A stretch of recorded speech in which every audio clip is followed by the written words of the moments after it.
자, 첫 번째, 연장 근로, 다른 말로 시간 외 근로입니다. 이때 말한 시간은 법정 근로 시간 외 근로입니다. 법정 근로 시간 외 근로. 자, 요거는, 자, 원래는 840인데 하루 8시간, 당사자인 근로자랑 사용자랑 합의하면은 1주간에 최대 12시간까지 연장이 가능합니다. 그러면은 40시간에서 12시간 더 하니까 주 52시간 이렇게 나오는 겁니다. 그렇죠? 그게 일단 기본적인 연장 근로고, 다만 넘어가시면 양가로 이번에 자, 특별 연장이랑 특례 연장이 있죠. 요거 취지 마시면 돼. 자, 특별 연장 근로는 원래는 합의하면은 12시간까지밖에 못 하는데, 그런데 특별한 사정이 있으면 12시간 넘어갈 수 있는 겁니다. 이때 말하는 특별한 사정이 뭐냐? 뭐 주문량이 복주하고 이런 건 안 됩니다. 이때 말하는 특별한 사정은 회사 내 재해가 발생해야지 돼. 그래서 뭐 회사 내 불이 났다, 뭐 산사태가 나가지고 회사가 뭐 잠겨버렸다, 아니면 비가 너무 많이 와서 물이 새고 있다, 이런 것들. 그러면은 아무리 근로자라 하더라도 12시간 채웠으니 집에 가겠다는 거 아니고, 적어도 회사 공장이 이제 물에 잠기고 있으면은 그 다음을 위해서라도 12시간 넘어서까지도 계속 물을 빼야 되겠죠. 그죠? 그런 것들이 특별한 사정에 따른 연장 근로입니다.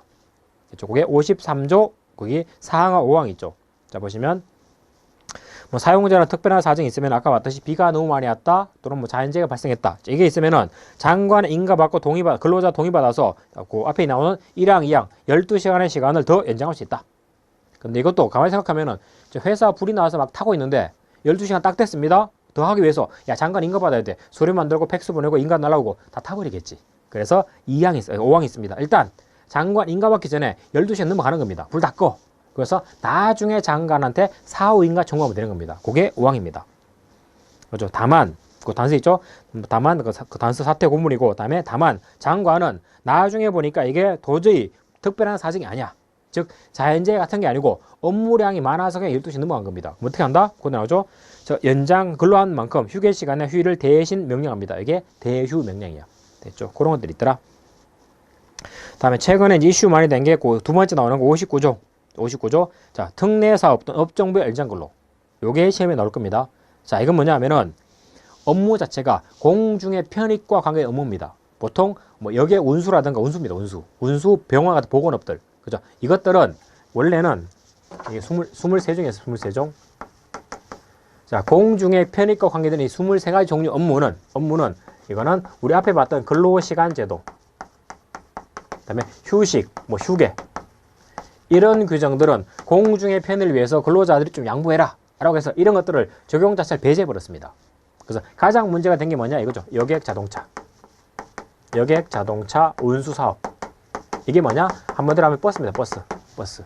물론 여객 자동차는 노선 따라가는 노선 여객이 있고 비노선이 택시가 있습니다. 근데 택시는 상관없어. 그런데 여객 자동차 중에서 버스, 노선 여객 자동차, 이건 당연히 사람을 운송하는 거다 보니까 공중에 편익과 관계 드는 거지. 그러니까 이 사람들은 12시간 넘어서도 근무를 해야지 돼 라고 해서 이거 예외를 뒀습니다. 자, 그러다 보니까 이 근로자 입장에서는 원래 40시간 근무하고 12시간 근무해서 요만큼 받아가야 되는데 더 하더라도 상관이 없대. 그죠? 근데 문제는 더 하게 되면은 이만큼 근로자는 돈이 더 들어오니까 더 업무한 겁니다. 그래서 일주일에 50시간에서 많으면은 60시간, 경우에 따라서 80시간 이렇게 근무합니다. 어떻게 하겠어? 일주일에 80이면 그냥 졸면서 그냥 운전하는 거예요. 졸면서. 왜? 그만큼 돈이 들어오니까. 그 사용자는 원래는 80시간 근무면은 근로자를 2명이나 3명 써야 돼. 2-3명. 근데 기사 2-3명 쓸 빼요. 비용. 예를 들어서 월급이 300이다. 그러면 3이면은 900이면 900. 인건비가. 근데 만약에 이걸 갖다가 한 명한테 물어주면은 원래 한 명이 300이야. 이 사람한테 나머지 돈을 다 주는 게 아니고 야, 너 80시간 근무해. 그러면 한 150만 원 더 줄게. 그래서 단값인 450으로 한 명한테 다 맡기는 겁니다. 그러면은 근로자는 월급이 늘어나서 좋아. 그죠? 사용자는 인건비가 줄어서 좋아. 그냥 써버린 거지. 그러다 보니까 뉴스에 나온 것처럼 이 버스 운전기사들이 중간에 졸아가지고 앞에 있는 차를 밀어서 억울한 사람들이 막 죽어버렸지. 그죠? 야, 이거 공중의 편익 때문에 주 12시간 넘는 건 좋은데, 근데 야, 노선 버스 이거는 제한해야 되겠다 라고 해가지고 이 23가지 업종을 요거를 현재는 5가지 업종으로 제한합니다. 특히 가장 사고 많았던 노선 여객 자동차 운수, 요거는 빼버렸어. 그죠? 그래서 5종을 다 외우는 건 중요한데, 그거보다는 노선 여객 자동차 운수 사업, 버스, 이거는 주 12시간 넘어가는 요 업무에서 빠진다는 거. 이게 중요합니다. 그게 밑에 나오는 59조 나오죠. 자, 대표랑 서면화하면 주 12시간 넘어갈 수도 있고 휴게 시간도 바꿀 수 있는데 밑에 나오죠. 운송인데 단서 보시면 여객 자동차 운수 사업법에 따른 노선 여객 자동차 운송 사업. 여기 뭐냐? 버스입니다. 얘는 제외야. 그래서 매번 나오는 게 노선 여객 자동차 운수 사업도 포함 X. 그렇게 보시면 되겠습니다. 자, 다음에 야간 휴일 근로의 제한 보시면은 56조 나오죠. 자, 야간 근로하지 마라, 연장 근로하지 마라, 휴일 근로하지 마라. 이렇게 된 겁니다. 특히 아까 봤던 연장 근로는 자, 법정 근로 시간 넘어가면 연장 근로입니다. 그죠? 다음에 휴일 근로는 휴일날 나와서 하는 근로를 말합니다. 보통 일요일 같은 거. 그리고 여기서 헷갈리면 안 되는 게 야간 근로. 자, 야간 근로가 뭐냐 하면은 해가 넘어간다고 야간이 아닙니다. 자, 야간 근로는 우리 법에 따르면 밤 10시부터 그 다음날 새벽 6시까지 요게 야간 근로입니다. 그죠? 원래는 이 야간에는 근로하지 말아라. 근로하게 되면은 월급의 통상임금 기준으로 50% 더 줘라. 왜냐면은 요거를 야간 근로로 통제하는 이유는 요 시간은 이겁니다. 바이오리듬. 보통 밤 10시부터 새벽 6시 요 시간은 사람이 자가지고 생체 리듬을 회복해야지 돼. 그러니까 요 시간은 일 시키지 말고 만약에 일을 하게 되면은 근로자 동의 받고 돈을 더 주라 그 얘기입니다. 됐죠? 또 이렇게 틀리게 나면은 일몰 후, 그다음 일출 전. 요건 아닙니다. 옛날 조문이야. 왜냐면 일몰하고 일출은 날씨가 좋으면 알 수 있는데 근데 날씨 흐리면 알 수가 없지. 그리고 우리나라도 지역적으로 봤을 때 제주도냐 강원도냐 이게 따라서 일몰 일출이 달라집니다. 그래서 정확하게 위해서 이렇게 바뀐 겁니다. 이것들. 자, 그렇게 하시면 되겠습니다. 자, 다음에 넘어가시면은 여성의 경우. 자, 그 밑에 그 하락, 여성의 경우 하단 보시면 70점 밑에 정리한 표가 있죠. 결론적으로 요 표를 외우면 되는데, 자, 여성은 일반 그냥 성인 여성이 있고 인부가 있고 산부가 있습니다. 그래서 인부는 현재 임신 중인 여성. 당연히 연장 근로 등을 요구하면 안 되겠지. 두 번째, 산부는 출산 후 1년 내인 여성. 합쳐가지고 임산부가 되는 겁니다. 그래서 여성 같은 경우는 일반 여성도 있지만 인부, 산부 때문에 내용이 좀 까다로운 겁니다. 이것들이. 자, 그래서 그 70조 1항 보시면 사용자는 18세 이상 여성은 야간 근로 하려면 동의받아야지 돼. 당연한 거고. 두 번째, 인부. 자, 임산부죠. 임산부에 대해서는 야간 근로, 휴일 근로 못하지만 하려면은 밑에 있죠. 산부는 근로자의 청구, 동의. 그다음에 인부는 명시적 청구. 그리고 그 위에 있지만 이항에 나오지만 장관 인가 여기 붙어 있는 겁니다. 어쨌든 이런 식으로 여성에 대해서는 특별한 더 보호 규정을 두고 있더라. 간단하게 체크하시고. 자, 다음에 넘어가시면 이번에는 휴식. 휴식은 휴게, 휴일, 휴가 세 가지입니다. 첫 번째 휴게부터 보시면은 거기 나오죠. 자, 4시간 이상 근무하면 30분. 아니면 일반적인 8시간 이상 근무하면 1시간. 언제 준다? 근로시간 도중에 주는 겁니다. 그래서 9시부터 6시까지 일하게 되면 보통 중간에 1시간을 쉬게 주죠. 요게 휴게 시간입니다. 당연한 거고. 자, 다음에 휴일 보시면은 요것도 최근에 개정됐는데 55조 보시면 일주일에 평균 하루 이상의 유급을 줘야지 돼. 보통은 일요일 하루를 유급으로 쉬는 거죠. 물론 좋은 회사는 토일 이틀 동안을 쉴 수 있습니다. 근데 토일 이틀 다 유급으로 처리하는 회사도 있고 아니면 토일은 무급휴직, 일요일은 유급휴직 상관없습니다. 왜? 일주일에 한 번 이상만 휴일로 주면 돼. 유급으로. 됐죠? 그런 얘기입니다. 그리고 바뀐 부분이 그 2항입니다. 그리고 대통령령이 정하는 사항에 대해서는 당연히 유급으로 보장하는데 요 유급에 옛날에 있던 관공서 휴일에 관한 규정 요 규정이 민간 사업체에 대해서도 올해부터는 5인, 내년부터는 5인 이상 사업장에 대해서는 다 정해버립니다. 자, 옛날에는 우리가 알고 있는 빨간 날 있죠. 뭐 설날부터 해서 뭐 추석 아니면 각종 무슨 날. 그래서 이 날은 관공서는 쉬는 날이 맞습니다. 법적으로. 그런데 일반 사기업은 쉬는 날이 아니었거든. 자, 무슨 차이겠냐면은 쉬는 날이 아니다 보니까 그 날을 쉬게 되면은 보통 연차휴가에서 까버렸습니다. 이것들을. 그죠? 그런 문제가 있기 때문에 이걸 없애기 위해서 일단 민간 사기업에 대해 적용해줘. 다만 한 번에 다 적용하면은 비용 문제가 있으니까 단계적으로 적용하는데 내년 22년 1월 달부터는 5인 이상 사업장은 다 적용해버립니다. 그런 게 있더라. 다음에 연차 유급 휴가. 요거 기본적인 내용만 설명드릴게요. 또 연차 휴가도 최근에 판례가 많이 나오긴 하는데 다행스럽게 우리 시험에는 판례가 출제 안 되니까. 자, 연차 휴가는 자, 일주일에 하루 쉬게 해주는 것만 가지고는 근로자들이 문화생활을 못하는 겁니다. 그러니까 유럽처럼 충분히 쉴 수 있는 휴가를 줘라. 그래서 그렇게 해서 도입된 제도가 연차 유급 휴가입니다. 즉 연차가 쌓이면은 오래 근무하면은 그만큼 쉬는 날을 더 많이 주라고.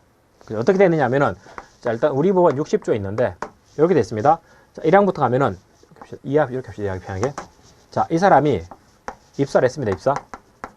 예를 들어서 1월 1일 날 입사하면은 1년 동안에 뭐 12월 31일 일단 원칙입니다. 1년 동안에 이 사람이 약속했던 소정 근로일에 80% 이상을 출근합니다. 8화를 채운 거. 그러면 어떻게 되느냐? 그 다음 연도 1년 동안에 또 뭐 12월 31일까지 1년 동안에 이 근로자한테 자, 15일에 유급 휴가를 줍니다. 유급 휴가. 그럼 근로자가 원하는 시기에 15일을 쪼개든 한 번에 가든 15일을 사용자한테 얘기하고 쉬는 겁니다. 그리고 사용자는 그 시간을 유급으로 처리해 줘야 돼. 왜?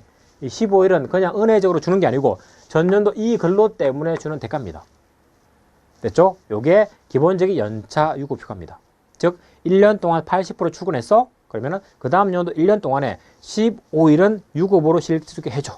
그래서 어떻게 사용되느냐? 근로자가 시기를 지정하고 그 날짜에 가면 되는 겁니다. 됐죠? 자, 이렇게 하다 보니까 문제가 있죠. 야, 그러면은 1년이 지나면은 2년째, 여기 따지면 2년째 되는 때부터 휴가가 발생하는데 1년째는 뭐냐? 그죠? 1월만 쉬고 계속 나가야 되느냐? 라는 말이 나오니까 월차형 휴가가 도입됩니다. 그게 뭐냐? 입사를 해가지고 1월 1일 한 달을 만약에 개근했습니다. 한 달을. 자, 1월달 개근했어요. 1월달. 그러면은 여기에 대해서 하루짜리 유급 휴가가 나옵니다. 월차형 휴가. 다음에 마찬가지 또 2월달 만약에 또 한 달을 개근했다? 그러면 또 하루짜리 휴가가 나와. 됐죠? 이렇게 하면은 전체 11월까지 채웠다? 그럼 하루. 그 다음에 12월은 출근해봤자 1년 지났기 때문에 이건 없습니다. 그러면 12월달까지 없기 때문에 총 11개 휴가가 나오겠지. 11개. 11개. 됐죠? 그리고 요 내용이 만약에 이 사람이 80 채워서 15를 배웠습니다. 근데 2년차 때 이 사람이 80을 못 채웠어. 80을 못 채웠습니다. 그러면은 그 다음 연도에 원칙에 휴가가 없지. 그런데 이런 경우도 똑같이 한 달 개근하면 하루짜리 휴가, 한 달 개근 하루짜리 휴가, 똑같이 요 휴가로 갈 수 있습니다. 그래서 원칙은 1년 동안에 80 채우면 15일. 그런데 80을 못 채웠거나 입사 연도는 한 달 개근하면 하루짜리 휴가가 나온다는 거. 그죠? 그리고 최근에 개정된 것은 60조 3항이 삭제되는데 이게 뭐냐면은 그러면 이렇게 보시면 자, 1년 동안에 80 채우면 15일 나왔지. 이 사람은 1년 동안에 월차형 휴가로 지금 11개가 나왔지. 그러면은 입사해가지고 이 사람은 총 15개가 나왔고 그다음에 그 이전에 11개가 나왔고 그러면 총 26개 1년 때문에 26개 휴가 나온 거지. 근데 옛날 조문은 야 근데 이거 26개 다 주면 안 돼. 왜냐하면은 자 전년도 근로 때문에 받는 게 유급 휴가인데 1년에 80% 출근한 거 요거랑 한 달짜리 다 채운 거 요거 한 달짜리 요거는 결론적으로 요 한 달이 모여서 80이 된 거 아니야 이게. 그죠? 그러면은 전체 80이 돼 15 줬으면은 요 한 달 부분은 다시 또 주면 안 되지. 그럼 말은 11일을 이 근로자 만약에 써버렸어. 그러면은 15일이 나오면 그만큼 빼가지고 나머지 4일만 줘. 왜? 요 1년에 대한 대가가 2번 개선되는 거니까. 라는 게 옛날 조문입니다. 논리적으로 맞는 말이지. 그런데 여기 최근에 뭐 청년 취업자들을 도와준다고 해가지고 야 입사연도는 대부분 다 청년 취업자 아니냐. 그러니까 자, 15일이 발생하고 11일이 발생했을 때 이 11일을 다 쓰더라도 이거 빼지 마. 둘 다 줘. 라고 해서 지금은 입사연도 다 채우면은 적어도 26일의 휴가까지 나올 수 있습니다. 됐죠? 물론 소멸 이거는 이제 둘째 치고. 자, 그러면은 모든 근로자가 무조건 다 15일이냐? 그게 아니고 유급 휴가라는 것은 연차가 쌓일 때마다 더 많이 주는 겁니다. 그래서 가산 휴가를 주는데 자, 가산 휴가만 좀 잡으시면 돼. 자, 가산 휴가는 어떻게 하느냐? 여기 있습니다. 자, 이때 입사했다. 자, 입사해서 자, 최초 1년을 1년 지났습니다. 1년을 초과하는 매 2년마다 자, 1년을 일단 빼고 그 다음에 2년 지날 때마다 플러스 1일씩 하는 겁니다. 그러면은 첫 해 때 11개 나왔습니다. 출근 다 했을 때. 다음에 80 채웠으면 두 번째 때 15 올라왔지. 또 80 채웠으면 세 번째 때 또 15 올라오지. 여기까지 똑같이 갑니다. 그런데 아까 얘기한 것처럼 자, 최초 1년을 초과하는 2년마다 그래서 1년 빼버리고 2년 지날 때마다 하루씩 집어넣으라고. 그러면은 요 그 다음 연도는 2 지나서 플러스 1 되니까 16일 되는 겁니다. 또 여기서 1년, 2년, 또 2년 지났지. 또 플러스 1일이야. 그러면은 17일. 또 2년 지났지. 또 플러스 1일이야. 그러니까 쭉 가는 겁니다. 17, 17, 18, 18 계속 올라가 이렇게. 최대 며칠까지? 최대 25일까지. 이게 가산휴가입니다. 됐죠? 연차휴가, 월차형 휴가, 가산휴가 이렇게 보시면 되겠습니다. 됐죠? 거기 조문 60조에 보시면 1항, 2항, 3항, 4항까지입니다. 4항까지. 그리고 4항, 5항에서는 자, 근로자 원하는 시기에 줘라. 다만 사용자는 야, 너 그날 휴가 가면은 사업에 지장이 있으니까 날짜 바꿔. 이건 가능합니다. 됐죠? 그리고 이렇게 판례가 있는 거, 줄 있는 게 그 6항이면 6항. 그리고 아래 나오는 뭐 세 가지 경우 6항에 나온 거, 뭐 업무상 부상 질병 기간, 그다음에 임신 중 여성의 출산 휴가 기간, 육아휴직 기간. 요 기간은 근로자가 회사 안 나왔더라도 출근한 걸 간주하라는 조문이 있습니다. 대표적으로 자, 내가 만약에 1월 1일 날 출근해가지고 그날 만약에 재해가 발생했습니다. 뭐 회사에서 물건 옮기다가 허리가 나왔어. 그래서 병원에 누웠습니다. 그럼 업무상 부상이지. 그러면은 내가 한 달 동안 누워있다 나오더라도 그 한 달은 다 출근한 겁니다. 왜? 내 잘못이 아니니까. 그리고 우리 판례에 따르면 자, 내가 1월 1일 입사해가지고 12월 31일까지 1년 내내 누워있습니다. 어떻게 되느냐? 1년 전체를 다 출근한 겁니다. 됐죠? 그리고 최근에 바뀐 조문은 육아휴직. 옛날에는 육아휴직 1년 갔다 오면은 1년 동안 결근한 겁니다. 그러면 그 다음 연도는 월차 휴가 빼고 연차가 없는 거예요, 이게. 근데 육아휴직은 우리 법상 일과 가정이 양립될 수 있도록 법상 인정하는 제도입니다. 야, 그런데 왜 이거 불리해져? 라고 하니까 육아휴직 기간도 출근 간주입니다. 즉, 내가 1년 동안 육아휴직을 갔다 왔다 1년 동안 출근한 겁니다. 바로 연차가 발생해버려. 됐죠? 그런 것들이 연차 휴가입니다. 뭐 사용 촉진은 최근에 도입됐고, 이게 뭐 노무사 쪽도 책을 나오려고 하는 것 같은데 이거 아직까지 안 나온 부분이니까 이거는 무시해도 되겠습니다. 다음에 넘어가시면 유급휴가의 대체. 이거 뭐냐 하면은 이렇게 봅시다. 자, 만약에 올해 추석이 만약에 수요일 날이 추석이다. 어떻게 합니까? 추석날 앞뒤 하루 쉬는 거지. 그러면 월요일 출근하고 화, 수, 목 쉬어. 그리고 어떻게 합니까? 금요일 출근해야지 돼. 그죠? 이게 원칙이죠. 그런데 사용자 입장에서 보면은 야, 화, 수, 목이 쉬는 날인데 월요일 제대로 근무할 거냐? 근무 잘 안 할 거지. 다음에 화, 수, 목 갔다 와서 금요일 날 화, 수, 목 갔다 와서 금요일 날 출근해야 되는데 이 사람 일 제대로 할 거냐? 안 할 거지. 그럼 어떻게 하면 돼? 그냥 사용자가 근로자 대표 불러가지고 야, 우리 사업장에 있는 모든 근로자들 이번 주 금요일 연차 하루 쓰는 걸 하자. 그죠? 라고 하면은 합의하면은 그날 모든 근로자 하루 쉬는 겁니다. 됐죠? 그게 연차 유급휴가의 대체입니다. 저기 주로 나오는 것은 요거는 근로자랑 사용자랑 근로자 대표가 서면합의하는 거지 사용자와 근로자가 1대1로 하는 게 아닙니다. 이거는 그게 주로 나옵니다. 자, 넘어가시고 자, 다음에 이제 근로관계 종료 보시면 종료. 자, 종료에서는 당연히 해고 제한 법리를 보셔야 되는데 요거 사인이야 사업장에서 한번 설명드렸듯이 다시 한번 봅시다. 해고 제한 법리. 해고는 별게 아니고 근로자의 자유의사에 반해서 근로관계가 종료되면 원칙은 다 해고입니다. 근데 그 해고를 아무런 통제 안 하면 사용자가 마음대로 잘라버리겠지. 그래서 우리 입법자들은 해고를 제한하는 어떤 법리, 규정을 두고 있더라. 즉 근로자를 내보내려면 요건을 갖춰야 됩니다. 어떤 요건이냐? 두 가지입니다. 그게 첫 번째, 실체적인 이런 사유가 있어야 되고 그 다음에 절차적으로 이런 과정을 거쳐야지 내보낼 수 있습니다. 그래서 실체적 제한, 절차적 제한. 알겠죠? 그 다음에 실체 제한은 뭐냐? 23조 1항 또는 24조야. 둘 중에 하나만 있으면 됩니다. 그래서 23조는 뭐냐? 요겁니다. 정당한 이유. 자, 정당한 이유가 있어야지 근로자를 내보낼 수 있는 겁니다. 물론 이때 말하는 정당한 이유라는 것은 근로계약상 근로관계를 계속할 수 없는 그런 사유입니다. 판례대로 보셔야 되겠죠? 자, 이런 사유가 있거나, 즉 근로자가 중대한 비위가 있거나, 아니면은 자, 근로자 잘못은 없지만 요거는 경영상 해고입니다. 자, 근로자 잘못은 없지만 회사가 어려워. 그러니까 회사를 살리기 위해서 근로자를 내버리는 겁니다. 어떤 경우냐? 첫 번째는 뭐 긴박한 경영상의 필요가 있어야지 되고, 즉 회사 어려워져야지 돼.